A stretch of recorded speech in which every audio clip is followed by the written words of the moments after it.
umbi umbi angi yelela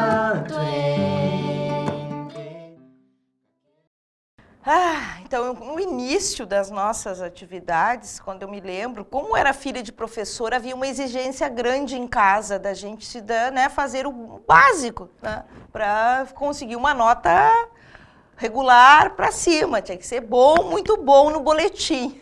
E eu tive sempre muita dificuldade nesse início, né, nos 4 anos da formação até entrar no 5º, que seria, na época, a gente se preparava para admissão no ginásio, com o português. Sempre foi as notas mais baixas. Mas nós tínhamos bons professores naquele período, mas eu acho que não havia oportunidade de conhecê-los. Quando eu passei no exame de admissão para fazer o ginásio, no Cândido de Godói, eu fiquei bem feliz porque essa escola tinha um certo passado histórico na cidade. É uma escola estadual até hoje, que com formação de preparar as pessoas, os alunos, da melhor forma possível para fazer o provável vestibular, né? Que seria o que a gente visava.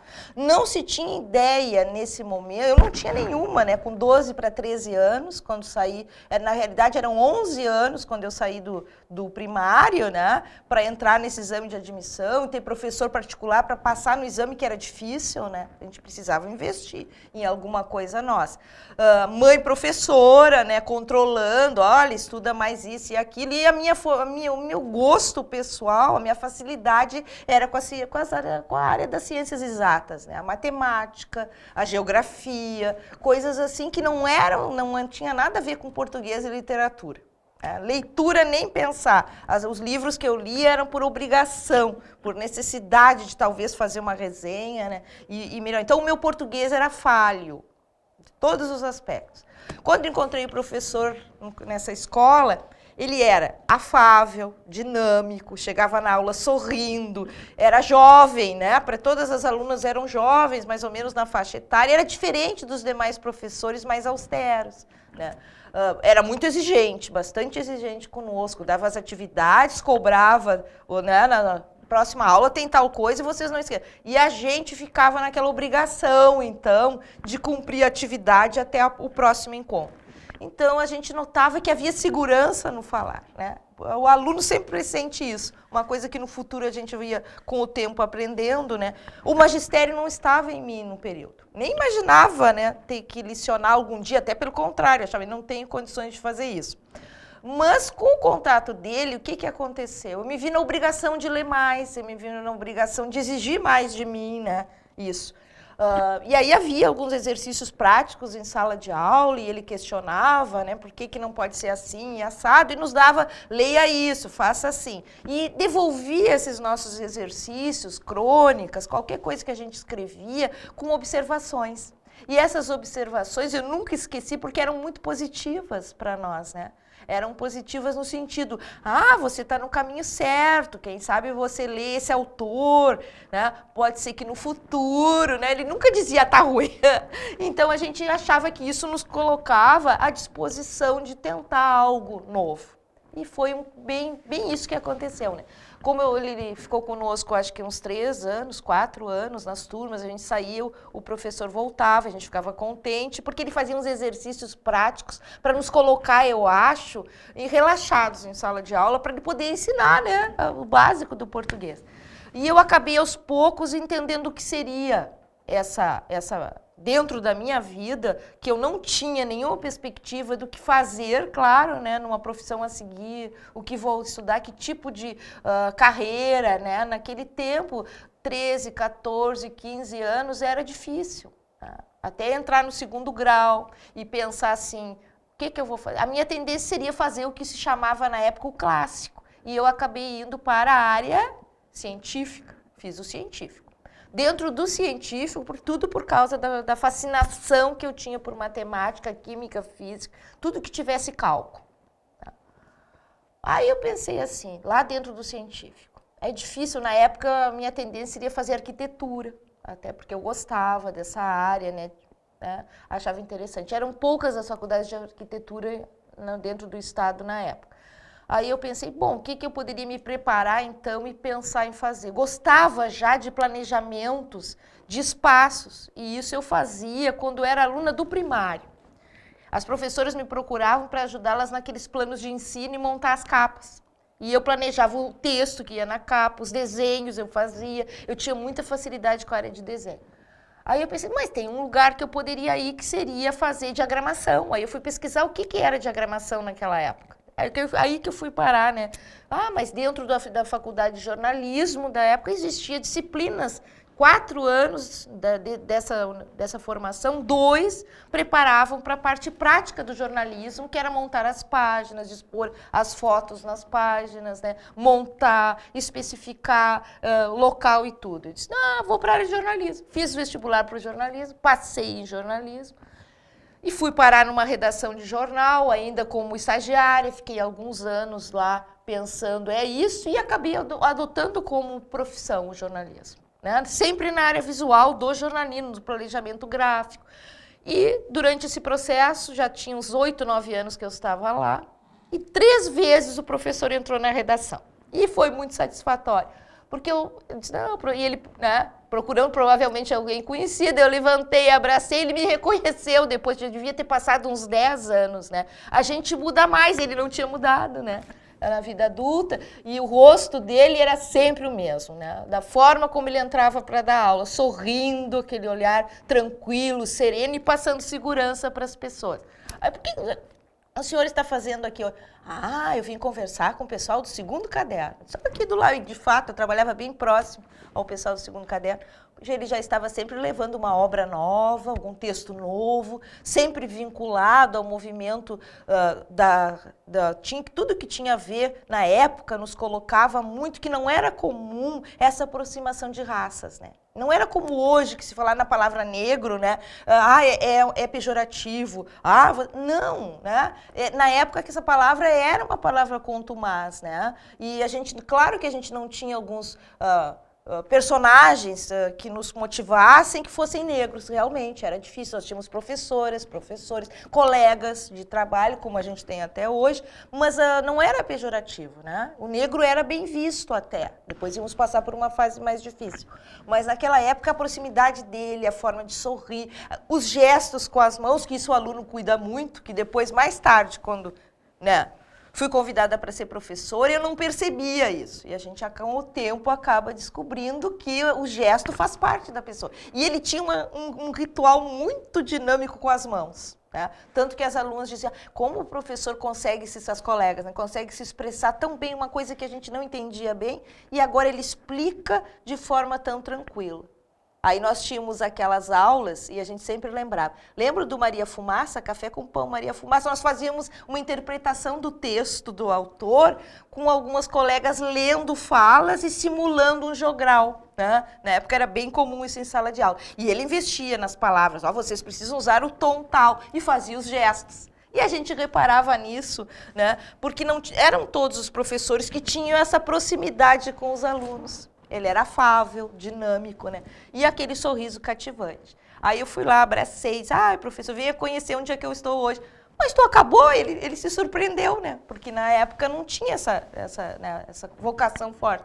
Não, eu acabei vindo sim trabalhar em jornalismo. E mais do que isso, eu não vai acreditar, me convidaram para licionar e eu estou na dúvida. Para licionar uma disciplina vinculada à minha especialização, que é desenho gráfico. Ele abriu mais o sorriso e disse assim, mas tu vais ficar mesmo sendo para o magistério? Porque isso eu acho que agradou a ele. Né? Aí ele me abraçou mais ainda, que bom, porque para ele a gente sabia que o magistério era algo de vivência interior, não estava lá por estar. Né? A gente notava que ele sentia aquilo no coração. Ele sentia aquilo e ele não tinha como evitar. Ele passava toda aquela amorosidade, aquele sentimento e o prazer que tinha de licionar. E isso, claro, né, facilita qualquer ensino. E aí, quando eu comecei a licionar, eu me lembrava das aulas dele, né? Olha, tem que aproximar um pouco mais, né? Porque eram aulas muito técnicas. Alguns alunos ficavam meio, né, difíceis, né? Não era uma coisa simples. Aí a gente lembrava do rosto dele, então eu estava em casa. Era essa a ideia, tá? Aí, no futuro, mais adiante, eu acabei encontrando algumas colegas que tinham sido alunas dele também naquele período, e todas tinham ido para as áreas humanas. Né? Aí, bem no meio da minha faculdade de jornalismo, me despertou outra vocação que eu achava que não tinha também, além do magistério, além do jornalismo, além de percorrer tudo isso, de ser essas lembranças que alguns personagens na vida da gente nos marcam. Não só enquanto função de ter aquela participação, né? Mais tarde a gente acaba lembrando, não, mas isso aqui pode ser feito, vou tentar fazer algo que funcione para passar essa parte afável também, né? Que faz parte do ensino. Aí, o que aconteceu? Surgiu a oportunidade de tirar o curso de Ciências Jurídicas e Sociais, que se chamava assim, que era Direito. Aí eu tranquei a faculdade de jornalismo no último ano, mas eu já trabalhava, né, naquele período, tranquei por um ano para voltar, né, e pensar a ser aluna de novo. E aí comecei o curso de Direito, terminei o jornalismo ao mesmo tempo e acabei fechando os 2 cursos e fazendo toda aquela minha trajetória dentro das áreas humanas. Quer dizer que, no fundo, a tendência para escolher uma vocação nos é despertada muitas vezes pelos personagens que fazem parte da nossa vida, né? Então, às vezes, eu depois acompanhava na imprensa a trajetória do professor, via que ele continuava lecionando, que tinha também muito presente essa facilidade da literatura, né? Essa facilidade de se expressar, que eu acho que também fazia parte, né? Porque para ser um poeta, né, e falar coisas assim que transmitem um sentimento, não é para qualquer um de nós que vá fazer, né? Aí eu li muito no início algumas coisas que ele escrevia, tenho algumas obras dele em casa, e às vezes eu penso, né, vendo os jovens hoje, o quanto, né, necessitam de alguém que passe esse sentimento de proximidade com a leitura, com a fala, com a nossa língua, de se expressar, né? Bem, até imaginando bem, eu acho que para ele isso foi importante, né? Eu imagino que também ele devia, porque quando ele encontrava os alunos, eu sei que era uma ocasião especial, né? Como hoje, quando eu encontro alguns outros colegas, né, que ainda estão presentes, ainda atuando muito, como é bom conhecer. Às vezes, o oposto, conhecer alunos, nos coloca numa faixa de pensar assim: meu Deus, eu não me lembro do nome, mas me lembro da pessoa. Tá? E a gente conversa alguns minutos, aí o nome vem, né? Porque na época a gente é adulto, né? E os alunos são jovens. Eles vão crescendo e mudando a fisionomia, a fala, o tom da voz, né? E às vezes tu não pode reconhecer da primeira vez. Aquilo nos deixa numa saia justa. Né? A gente fica pensando, vou me lembrar o nome, porque tu teres 3 turmas de 48 alunos durante toda uma semana, somar isso, passa mudando a cada semestre, tu fica pensando, puxa vida, quantos alunos passaram, né? O que será que eu deixei marcado nessas pessoas? Então eu sempre me lembro dele por isso. Ele deixou muita coisa linda, né? Muita coisa positiva, o gosto pela palavra. Não só a palavra, mas na hora de ele nos colocar dicas de como construir um bom texto, que nós tínhamos essas aulas, ele nos colocava sempre a ideia de que o texto está em você. Né? As palavras estão no teu pensamento, mas você não vai conseguir unir essas 2 coisas, as palavras com o pensamento, se você não começar a ler. Então, quanto mais você lê, mais tu tem condições de encontrar soluções para o texto que você gostaria de transmitir a tua ideia. Né? Porque usar a palavra, talvez todos nós consigamos, uma hora ou outra, mas não a palavra certa para aquele texto específico em que você precisa expressar o teu pensamento e o teu sentimento. Isso ele tinha de sobra, né? Expressar o sentimento de forma dinâmica, de forma de aproximar as pessoas, de forma de abraçar todos igualmente, que era acho que ele se preocupava muito com isso, né? E eu me lembro que naquela fase em que a gente tinha também muita dificuldade, né? Naquele início lá dos anos 60 e pouco, e eu tinha naquela época 13, 14, 15 anos, o quanto era difícil se manter estável, né, e se manter firme numa resolução.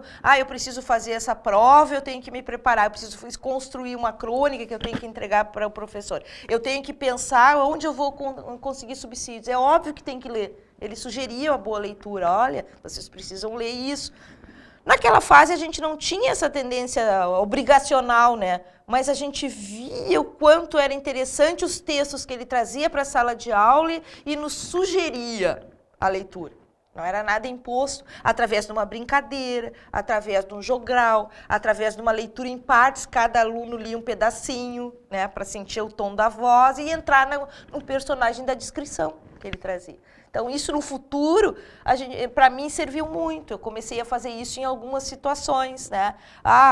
O que você viu de páginas, no caso, né, do jornalismo? A pesquisa. Você pega vários jornais, você gostou da forma visual desse impresso, você vai lá, você recorta e monte o seu. Tá? Porque você fez a pesquisa, você leu. É uma forma de interpretação daquele ambiente. Né? E isso ele trazia muito para nós. Né? E no futuro, mais tarde, encontrei várias vezes ele. Né? Eu nem sabia das últimas... as últimas obras dele, porque aí a gente vai para a profissão, né? Vai para aquela vida de horários, de olhar o relógio, dizer, pô, tem que sair de um lugar e ir para outro. E eu, na época, tinha 3 empregos, né? Licionava, tinha o escritório e ainda tinha a parte, ainda que eu não tinha ainda me aposentado do jornalismo. Tá? Então, isso era realmente uma pressão, né? A gente cumpria estar longe, né? Eu tinha que estar na PUC, estar lá do outro lado da cidade, fazendo outra coisa. Depois vinha, várias vezes, né? A gente pensa que poderia ter feito mais coisas, né? E aí a gente, não dava realmente, né? Era um excesso. Nele, naquela época, eu me lembro que ele licionava em várias escolas, enquanto licionava na nossa, e ele tinha também uma vida bem ativa. Então, eu acho que isso nos espelha numa faixa etária da nossa vida em que a gente ainda não decidiu bem o que fazer. Né? E isso é um complemento interessante. Então, é um agradecimento imenso por ter conhecido ele, né, nessa trajetória, de ter despertado por essa fase que talvez eu tivesse demorado muito mais para despertar, né, se ele não tivesse realmente exigido, né, muito fortemente, faz assim, e nos cobrado disso, né, porque isso o professor precisa ser realmente quase como um pai, uma mãe para a gente, né, delicadamente, usando da sua influência para nos colocar em sintonia com as nossas tendências, porque eles nos observam de uma forma diferente do que a gente é ali, né? Tateando o que fazer. Isso ele tinha muito presente, a gente notava, né? Ele notava, eu via ele conversando com alguns alunos que tinham problemas, como eu tinha, né? Tentando resolver e nos encaminhar da melhor, que era o perfil do professor daquela época, né? Que a gente raramente vê hoje. O perfil de ser responsável não só por aqueles momentos dentro de sala de aula, mas por um percorrer maior daquele ser que ele abriga na sua sala de aula, né? De pensar assim, olha no futuro. Aí, mais tarde, quando eu vinha fazer orientações com alunos na faculdade, eu notava muito essa carência, né? Que o aluno... Eu me cobrava muito por isso. Que naqueles 40 minutos daquele horáriozinho colocado para colocar a informação específica, eu não conseguia muito conversar individualmente e entrar dentro da questão específica. Aí, na hora de dar uma orientação, mais que a gente tinha horários para isso, o aluno vinha e tu conseguia, pelo menos, qual é o teu objetivo, o que tu gostaria de fazer, né? Que tipo no que eu posso te ajudar para que tu alcance, aí a obrigação do professor, não, quem sabe tal caminho. Né? E a gente nunca deixa de esquecer de quem nos coloca nesse caminho. Então, é mais ou menos por aí. Né, o nosso percorrer. Fiquei bem feliz de poder falar, né? Não foi por acaso que encontrei pessoas, né, que me alertaram, olha, é o momento de conversarmos um pouco sobre ele, né? E isso vai ficar, a gente não esquece jamais, né? Pessoas que acrescentam algo na nossa vida e que isso nos leva sempre, né, pensando, então, que não é nada, eu acredito, nada por acaso. São objetivos marcantes, direcionados para que a gente tenha um percorrer mais simples e mais acessível, né? Porque a gente sempre se cobra. Será que realmente eu fiz a coisa certa? Né? E aí a gente se lembra de alguns personagens que fizeram. E o professor Oliveira Silveira, com certeza, esteja onde ele estiver, ele olha para nós e pensa assim, devo ter feito alguma coisa certa. Né? E isso é que nos traz no nosso coração esse sentimento de gratidão. Gratidão e gratidão sempre. Né? E vai ser assim, enquanto, né, Não há esquecimento, não por ele não estar mais fisicamente conosco, né? Mas com certeza, de onde ele está, ele deve nos acompanhar por essa amorosidade que ele tinha, além de obrigação de ser um professor bom, centrado, né? Que passasse a informação devida, eu acho que ele tinha um pouco mais. Porque o olhar dele, a segurança, né? Nos colocava num sentido maior do que o próprio executar aquela função bem. Executar aquele texto, produzir tal coisa, era um pouco mais do que isso. Talvez por isso que ficou a marca, né? Ficando a marca da pessoa e nós, qualquer tipo de momento que se tenha para falar sobre esse tipo de personagem é válido, né? Porque nos enriquece mais a nós. Nós é que somos gratos por ter convivido com ele, tá? Do que ele, provavelmente, ele sempre que pôde, pelo menos com o que eu tenha percebido, ele passava muito essa amorosidade, esse sentimento, essa afabilidade, né? Então é por isso, talvez, que a gente ainda vá falar sobre ele por muito tempo ainda.